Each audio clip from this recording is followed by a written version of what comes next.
Hey guys, welcome back. Today I wanted to share our Christmas traditions that I have recently been making. We are a young family of 7 now. I have 6 kids and 5 of them are under the age of 6 at the moment. So we are a busy household and we haven't had many years as of yet being a big family. However, as the years have gone on and as we have added more kids, I have been very intentional about the kinds of traditions that I want to create and cultivate in our home. So I thought I would share what those are with you guys today. Let me know in the comments, what traditions do you guys have in your home when it comes to Christmas?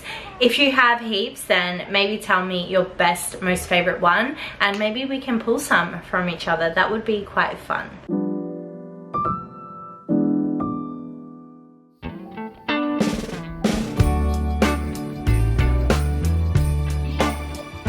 If you don't know, we are a Christian household, which means that we do not celebrate Halloween. Now, for our household, that means that Halloween is the day that the Christmas season begins. And I know that a lot of people put up their Christmas tree on the 1st of November after Halloween. However, what I wanted to do was find a replacement, a way to distract my kids from Halloween, yet still make it fun for them, because them being young and seeing all their friends go out trick-or-treating, we've explained to them the meaning why we don't celebrate Halloween. Like, my family celebrates Halloween, so, and I have younger siblings, so the kids get quite, not necessarily upset, but it's just that time of year where they're like, you know, they want to do what everyone else is doing. And so I wanted to make it a bit easier for them to be different to everyone else. So a tradition I started, I think 3 years ago, maybe 4, I think it was 3 years ago, is we now put our Christmas tree up on the 31st of October, and we make it fun. Usually we'll play some Christmas tunes. We usually put up the tree in the afternoon as well, so that we can put the lights on and the kids are like, wow. And that has been really, really fun. It's as simple as that, but it just gives the kids something to do so that they're not just thinking about Halloween. If they are really adamant about the lollies, I will go out and buy them like a bag, or Alex will go and get them some treats to enjoy that night as well. That's just a tip for you guys. If you have children but you don't want to be raising them the same way that the majority of culture is raising their kids, try to make it fun for them still, but place the focus on a value that you and your family have. We get to go through all of November enjoying that Christmas tree and the lights, and the kids love it. And then on the 1st of December, we do start using our advent calendar. Now, I went out and purchased this wooden advent calendar that it has like little boxes that you pull out each day, just like advent calendars do. But instead of putting chocolate in, because I have so many kids, I have instead chosen to put vitamins inside of there, one for each of the children. I have 4 kids who can take vitamins now, and so the boxes are just big enough to fit them in. And then I also write in an activity that we are doing that day, and I insert it into the box as well. So it gets the kids really excited. As soon as they wake up, they can go and get their vitamin and have a look on what the day's activity is. And that's a healthier way to have an advent calendar without you know, eating chocolate every single day. I actually got that idea from Katie from nowthatwe'reafamily.com, so I'm not claiming it as my own. So some activities that we do include baking cookies. We might go out for a walk in the afternoon, watching Christmas movies, like whatever you and your family are into, just include that kind of activity and your kids will absolutely love it. And the other thing is, I think that this way of using an advent calendar is going to make it a lot more memorable for your children, opposed to just opening it up and having a treat for that day. Now, the next like really obvious tradition that again I started a few years ago is decorating gingerbread houses. Now, I know that a lot of people already do this and it's not like a special thing for like our own family. But my son's birthday falls on the 15th of December. That is the day that we decorate our gingerbread houses. I just run to Woolies and grab the packs, and the kids have an absolute blast. It's so much fun, and then they spend pretty much the whole week leading up to Christmas munching on their gingerbread houses.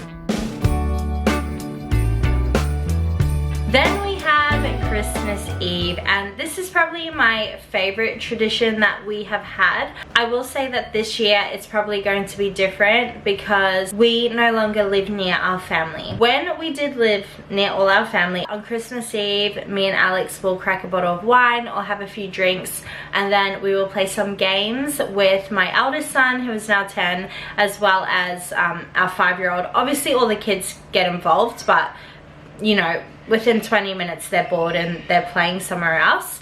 But we like to play like Monopoly, Scrabble, just any board game, and we just enjoy ourselves. So that is on Christmas Eve. The other thing is we usually go and drive around our streets and have a look at all the Christmas lights in our area on Christmas Eve. As I was saying, we no longer live near our family. We live about 7 hours away, and so we can't carry on that tradition because we'll be staying with my mother-in-laws, and so, you know, I don't think we're going to be doing that while we are there. But maybe I will get all of them on board, and then it can just be a whole extended family tradition. That'd be pretty fun. So that is on Christmas Eve. We just pack the kids in the car and go for a drive, and it tends to be really, really fun. The kids get so excited. To make sure that you go and check out the best, most extravagant homes right at the very end, because we found that as soon as the kids saw these really amazingly decorated homes, everything else after that was done. They just wanted to go home and sleep. So try and do that at the end so that like it's like a build up to the climax. This in as a little bonus. My mum's side is Finnish, and apparently in Finland they celebrate Christmas on Christmas Eve, and so growing up we always had a Christmas Eve dinner, and if you stayed up at midnight, this was for the kids, then you got to open up one gift before Christmas morning, which I always thought was so much fun. I have such good memories of just sitting in the living room with my grandparents watching like boring ass shows, but I would just watch the clock tick on by because I really wanted to get that gift early. So that is a tradition that my own family had and I had growing up. It was so much fun, and I would love to implement that into our home, but as I said, we are likely from now on out probably going to be staying with our extended family, so I don't think that's going to be something that we can continue whenever we have Christmas at their house. Christmas Day. It's really funny. Usually me and Alex are the first ones up on Christmas Day, and then we have to go and wake up all the kids because we want to see their faces as they open their gifts. But we keep it really, really simple. So we do not do any stockings. We also don't celebrate Santa or include Santa in any way, by the way. But what we do is the kids will have a combined gift. This year we did get them a trampoline because Alex broke the one they had this year. That was a lot of money. We usually don't spend anywhere near as much as that, but we got them a trampoline, so that is their combined gift, and then they will each get a gift that is simple but intentional. This year what I ended up getting them all is I got them each a sensory box, just a cheap one. It was $15, and I'm hoping that the kids will really enjoy that on Christmas Day. And then I got them an outdoor toy. So for example, my 2-year-old, he got like a beach soccer ball. My 5-year-old is getting like a huge glider that he can take to the park or even to the beach as well. I still haven't bought the girls anything yet, but I'll probably end up getting them kites because I know that they really loved that last time they were involved in flying a kite prior to this year. I usually did the something to wear, something they need, something they want, and something to read. I have done that every year and it was great, but we have so many books right now, and so I didn't include anything to read for this Christmas. For example, the girls are getting Polly Pockets, and then the boys, my son has a walkie-talkie, and the other one has a bubble machine. Like, that is as simple as we keep it, and the kids get really excited, and it lasts us until New Year's Eve, and then the kids have broken all toys and I check them out, and that's the way I like it. So the last thing that I am actually starting this year is I am going to give the kids a bag of those chocolate coins. I used to give the kids, you know, those stockings full of lollies. They used to get one of those each, but one, I think it's a bit over the top with the amount of sugar they're having, especially when, you know, you're eating lollies and chocolate all day on Christmas. But two, all of those stockings these days have Santa plastered all over them, and that's just something that our family is, we're just not into it, and we're not going to bring it into our home. And so I've decided to use chocolate coins instead, and I think the kids will be just as excited. Like, you know, children really don't care about the sugar. At the end of the day, it's the intention you put into it and being with you, their parents, and of course their cousins, because kids love hanging out with their cousins. If you enjoyed this video, please like and subscribe. I make videos all about motherhood and minimalism and simple living and homeschooling. So if you are into those things, subscribe, because I'm sure you will enjoy my content. And with that, I will see you guys next time. Bye.